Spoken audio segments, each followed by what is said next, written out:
અમે જતો રહું ને હા. એને કીધું કે ભાઈ તું કે તને કેવી રીતે તમે કે બધા આવી રીતને રહો છો ને આમ ને તેમ ને કે તો કે તું કે અમારે કે મારું ઘરનું મકાન છે ને મારી પાસે ગાડી છે ને આમ છે ને બધું કઈ તને અમે સાચવશું ને તારું કોને બધું. એમ કીધું? તમારા ઘરવાળી? હા, મારી ઘરવાળી મને બધી વાતે કરી હતી. હા. પણ મેં કીધું આવું કોઈ હોય નહીં કે તું આવા રવાડે ચડતી નહીં એમ. પણ તો એને ફોલાઈ અને પછી મારી પાસે લઈ જઈને એની મૈત્રી કરાર કરાયો. અરે ભુવાએ? હા, પછી મૈત્રી કરાર કરાયો. મારો પ્રેમ લગ્ન છે, સલટી બધું પડ્યું છે મારી પાસે આખું ગ્રુપ. હા. અને ભુવાના બી લગ્ન થઈ ગયેલા, એને બી છોડી છે. નમસ્કાર મિત્રો, સ્વાગત છે તમારું DBS ગુજરાત ન્યૂઝ યુટ્યુબ ચેનલમાં ફરીથી એક નવા અને ચોંકાવનારા વિડિયો સાથે. તો આજની આ ઘટનામાં મનસુખભાઈ રાઠોડને એક ભાઈનો ફોન આવે છે. ફોન કરનાર વ્યક્તિનું નામ છે શ્રવણભાઈ ઠાકોર. તેઓ બનાસકાંઠાના દિયોદર તાલુકાના મુલકપુર ગામના રહેવાસી છે. શ્રવણભાઈ પહેલા સુરતમાં રહેતા હતા અને ત્યાં હીરા ઘસવાનું કામ કરતા હતા. તેમણે લવ મેરેજ કર્યા હતા અને બંને પતિ પત્ની સુરતમાં સાથે રહેતા હતા. શ્રવણભાઈ જણાવે છે કે તેમની પત્નીને શરીરમાં ગંભીર તકલીફ હતી, જેના કારણે તેમને પેટમાં સતત દુખાવો રહેતો હતો. તેઓ તેમની પત્નીને 10થી 15 વખત દવાખાને પણ લઈ ગયા હતા. પણ આ દરમિયાન સંજયભાઈ નામનો એક ભૂવો શ્રવણભાઈના સંપર્કમાં આવે છે. આ ભૂવો પોતાને મેલડી માતાનો ભક્ત ગણાવીને કહે છે કે તમારી પત્નીને દેવ બાબતની તકલીફ છે અને આ સમસ્યા ક્યારેય પૂરી નહીં થાય. ભૂવો શ્રવણભાઈને કહે છે કે તમે મને કહું તેમ કરશો તો જ આ સમસ્યાનો ઉકેલ આવશે. અને જ્યારે શ્રવણભાઈ કામ પર જતા રહેતા ત્યારે આ ભૂવો તેમના ઘરે આવી તેમની પત્નીને અલગ અલગ વાતોમાં ફસાવતો હતો. તે મહિલાને ડરાવતો કે આ તકલીફ ક્યારેય નહીં મટે, તમે અને તમારા પતિ ખૂબ હેરાન થશો, રડશો. અને પછી તે લાલચ આપતો કે તમે મારી સાથે ચાલો, મારી પાસે મકાન છે, ગાડી છે, બંગલો છે, હું તમને રાણી જેવી રાખીશ. આવી વાતોમાં આવીને અંતે શ્રવણભાઈની પત્ની તે ભૂવા સાથે ભાગી જાય છે અને મૈત્રી કરાર પણ કરી લે છે. સૌથી ચોંકાવનારી વાત એ છે કે આ ભૂવો પહેલેથી જ પરણેલો છે. શ્રવણભાઈએ આ સમગ્ર ઘટનાની માહિતી સાથે આ વિડિયો વાયરલ કરવાની મંજૂરી આપી છે અને તેમના પાસે તમામ પુરાવા પણ હાજર છે. આ બધું બન્યા પછી મનસુખભાઈ રાઠોડ એક અન્ય વ્યક્તિને ફોન કરે છે અને ત્યાંથી થાય છે એક મોટો ખુલાસો. આ આખી ઘટનાનો સત્ય શું છે? શું આ ભૂવો લોકોને ફસાવી રહ્યો છે કે આ પાછળ કોઈ મોટું ગેંગ કામ કરી રહ્યું છે? આ બધાનો ખુલાસો થશે આગળના ભાગમાં. જય શ્રી કૃષ્ણ મનસુખભાઈ. જય શ્રી કૃષ્ણ. જય શ્રી કૃષ્ણ. હા, તમને કેટલા મેસેજ કરતો ક્યારના મનસુખભાઈ. આપણે વોટ્સઅપમાં પણ મેં કીધું ફ્રી નહીં હોય. બોલો ને. તમારી પાસે હે ભાઈ? વાત કરે એવો ટાઈમ છે? શેનું કામ હતું? મારે એક ભુવાજીએ છેતરપિંડી કરી છે એટલે. ભુવાએ છેતરપિંડી કરી? ક્યાં ભુવાનું? હાલો ને, ભુવાનું હોય તો લઈ લઈ, મગર બોલામાં વાર લાગે. હાલો. હું સુરત રહેતો હતો. તમે ક્યાં ગામથી બોલો? હું આમ તો દિયોદર, મારું બનાસકાંઠા. બનાસકાંઠા દિયોદર. તમારું નામ શું કીધું? સરવણ ઠાકોર. સરવણ ઠાકોર. એક મિનિટ ચાલુ રાખો. સરવણ ઠાકોર. હા, ઠાકોર. સરવણ ઠાકોર. ગામ કયું કીધું? મારું ગામ દિયોદર, તાલુકો ગામ મુલકપુર. દિયોદર તાલુકો. અને ગામ કયું કીધું? મુલકપુર. દોલતપુર. હા, મુલકપુર. મુલકપુર. હા, મુલકપુર. હાલો. અને જિલ્લો થરાદ. પેલો બનાસકાંઠા હતો, પાલનપુર, થરાદ થઈ ગયો. જિલ્લો થરાદ.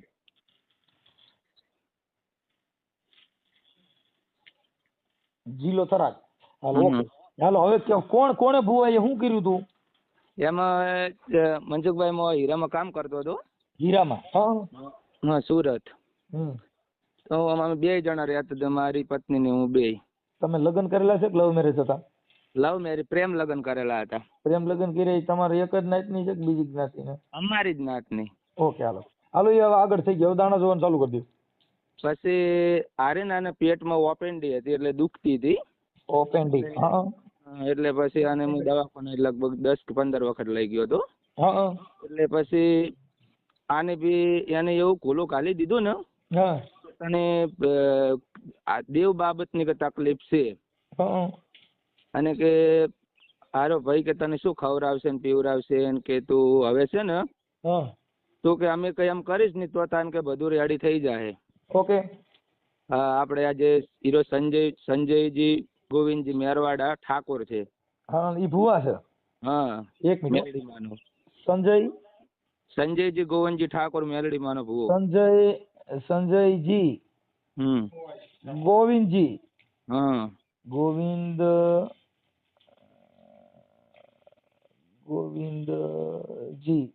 ઠાકોર. હા પછી અમારે મોમાને પરિચય હતો બધો. પછી હારો ત્યાંના મોમાને ઘરે આવતો ને હું આવી રૂમ ચલાવતો હતો મનસુખભાઈ, એટલે ત્યાં પછી હું તો કામે જ જતો રહું. અને ઈ ક્યાં માતાજી ના ભુવા હતા? મેલડીમાં ના. હા મેલડીમાં. બીજો એક એને હરી તંત્રી કોક વિધિ વાળો ભાઈ કોક હતો, એનું મને નામ નહીં આવડતું.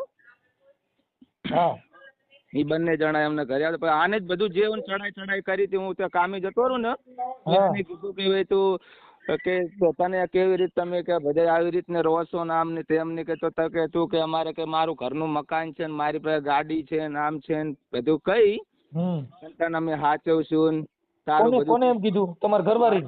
હા મારી ઘરવાળી મને બધી વાતે કરી હતી. પણ મેં કીધું આવું કોઈ હોય નહીં કે તું આવા રવાડે ચડતી નહીં એમ. પણ તો એની ફોલાઈ અને પછી મારી પાસે લઈ જઈને એની મૈત્રી કરાર કરાયો. અરે ભુવાએ? હા પછી મૈત્રી કરાર કરાયો. મારા પ્રેમ લગ્ન છે સલટી બધું પડ્યું છે મારી પાસે આખું ગ્રુપ. અને ભુવાના બી લગ્ન થઈ ગયેલા, એને બી છોડી છે. એનું બી છૂટું બી કરી નાખ્યું હતું. છૂટું કર્યું કે નહીં કર્યું કે ખબર નહીં. હા પછી મને કોઈ ખબર નથી કે આવું. એટલે અહીંથી આપણે ઘરેથી અમે નીકળ્યા ને તો અમે પાટણ ગયા. એટલે પછી આને બી વાતચીત કોઈ ચાલુ જ હશે, ફોન બોન બધું આપી દીધેલું હતું. આ 3 વર્ષથી રહેતો હતો, પણ 3 વર્ષમાંથી ખાલી 6 મહિના મેં રૂમ રાખીને એની બી રૂમ બી આને કીધું હતું કે બધા જેનથી માણસ બહારના રહે છે ને તો કે આપણે એ રૂમ રાખીને કે તમે રહો, કહીએ કે આપણે બધા ભેળા એમ. એ બી રૂમ બી એમની રખવરાયો હતો. અને પછી આવી રીતની છેતરપિંડી કરીને પછી આવી રીતનું કરી અને ભગાડી ગયો. પણ મને ખબર નથી કે એ જ ભગાડી ગયો છે એમ. પછી એના જે મમ્મી પપ્પા એનું સાસરું લાગે છે દામા રૂઈ. અત્યારે તમારી ઘરવાળી તમારી પાસે છે? ભુવા ભેગી? ભુવા ભેળી જ છે સાહેબ. એનો કોઈ હરી આજ દિવસ જોઈ જ નહીં. બોલો કેટલી વખત અમને પછી તમે બધી વાત કરું સાંભળો ખાલી. પછી મને 10 દિવસથી ખબર પડી. એટલે ત્યાંથી મારા ગામના બધા આગેવાનો સરપંચ. સંજયજી ગોવિંદજી ઠાકોર ઈ ક્યાં ગામના છે? ઈ મેરવાડા, જીતપુર તાલુકો અને ઊંઝા તાલુકો અને જિલ્લો મહેસાણા લાગે. એક મિનિટ. મેરવાડા અને જિલ્લો મહેસાણા. મહેસાણા અને ઊંઝા તાલુકો અને મેરવાડા ગામ અને જિલ્લો મહેસાણા. અને જિલ્લો કયો કીધો? મહેસાણા. અને મોરવાડા પછી બીજું કઈક શું કીધું? મેરવાડા. હા મેરવાડા, પણ તાલુકો ઊંઝા. તાલુકો ઊંઝા. ઓકે. પછી અમને 10 દિવસ પછી ખબર પડી ને તો એને જે મારા સસરાને ફોન કરીને કીધું કે તમારી છોડીને ગોતવા ના જતા કે મારી પાસે છે એમ. પછી એમને મને ફોન કર્યો. એમને બી મારા ઉપર કેસ બી કર્યો હતો મારા સસરાએ, કેમ કે તે છોકરીને મારી નાખી દીધી છે એમ. કદાચ ગોતી તો ખરા જ ને મારી પાસે હોય એટલે. પછી અમારે બધું કોણ ને બધાને એમ કે ટેન્શનમાં બધા ઘરના આવી ગયા હતા એમ કે આ શું થઈ ગયું, કોણ લઈ ગયું, શું થઈ ગયું એમ. પછી ખબર પડી. પછી એમના સસરા મારે એને મને ફોન કર્યો કે તમારે કે જે તમે સુરત રહેતા હતા ને હંગાત, એ ભાઈ કે લઈ ગયો છે. પછી અમે અહીંથી ગામવાળા બધા ત્યાંના ઘરે ગયા. તો હારો ઘરે જે ફરાર હતો, હોજ નો ઘરે આવે ને દાડા ખેતરમાં એવી રીતનો રહેતો હતો. તો અમને એમના ગામના 2 આગેવાન છે. એમનું એકનું નામ ભગાજી છે, ભગાજી સાલુજી, અને મેરવાડાના, અને એક વેલાજી છે આગેવાન. પછી આ અને એક અમરોજી કરીને નામ છે, એ માજી સરપંચ છે. અમરોજી માજી સરપંચ. હા માજી પછી આ સત્તાણે અમે ગયા ને એટલે હું એની પછી અમને બધાને બેહાર્યા કે ભાઈ આવી રીતનું કે થયેલું છે અમારા ગામની બધી વાત કરી કે હા ભાઈ સાચી વાત છે પણ કે તમને અમે 10 દિવસમાં છોકરી ગોતીને પાછી આપી દેશે. ઓકે. પછી વાંધો નહીં 10 દિવસની મુદત આપી અમે હા. પાછા આવ્યા. ફેર પાછા ગયા ફેર અમને 15-20 દિવસની મુદત આપી. હા. પછી ફેર પાછા ફેર આવી ગયા ફેર પાછા 20 દિવસ પછી ફેર ગયા. એટલે આ ભુવાએ છોકરીને સમજાવી નાખી તને લઈ જઈને મારી નાખશે ને આમ કરશે ને તેમ કરીને બીવડાવી દીધી. ઓકે. સંજય. હા. પછી બીવડાવી દીધી એટલે પછી અમે ફેર પાછા ગયા કે છોકરી પાડે છે ના આવવાનું. એમની હવે ભુવાનો નંબર છે તમારા પાસે? બધો નંબર છે. પછી મારી બેનનો દાગીનો બધો પહેરીને વહી ગઈ છે. હા. દાગીનો જો મારો પોતાનો છે 2 લાખ રૂપિયાનો અને 1.5 લાખનો મારી બેનનો દાગીનો છે. સોનાની એક બુટી છે પછી સોનાનું કોટમાં દિલ છે અને પગની જોજરી આવે એ છે શેરની. હેલો.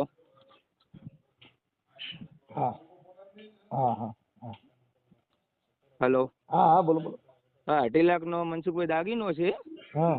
અને 10,000 રૂપિયા રોકડા પડ્યા હતા એ 10,000 રૂપિયા લઈને ગઈ એટલે બધું લઈ હા. અને ત્યાં ગઈ મને પછી આ બધું પતી ગયું એટલે પછી છોકરી કે ના પાડે છે કાંઈ વાંધો નહીં. પછી અમારા જે સમાજના ની એના સમાજના ભેળા થઈને કે ભાઈ મહાકાળી માનું મંદિર છે એમના ગામમાં મહાકાળી માના મંદિરમાં બેઠક રાખી કે છોકરી પાડે છે ના હવે કે જે તમારો જે લગ્ન ખર્ચો ને જે તમારો દાગીનો છે એ આ ભગાજી સાલુજી અને આ વેલાજી અને અમરાજી ત્રણેય કબૂલ્યા કે ભાઈ તમારો જે દાગીનો છે એ તમને અમે આ દિવસથી બોલાવે તો તમે આવીને તમારું બધું છે લઈ જાઓ રાજી ખુશીથી આપણે બધું તમારું જે પ્રેમ લગ્ન ઉપર અમે સહી સિક્કા કરી આપો કે તમારું ડિવિઝન આપી દઉં એમ છૂટાછેડા અને તમારું છે તમે લઈ જાઓ. છોકરી પાડે છે ના તો અમારા ગામના કે કાંઈ વાંધો નહીં એમ થતું હોય તો એમ કરો એક બાજુ એક રસ્તો કાઢો. તો પછી અમને 1.5 લાખ રૂપિયા મારો લગ્ન ખર્ચો કબૂલ્યો ને 2.5 લાખના દાગીના.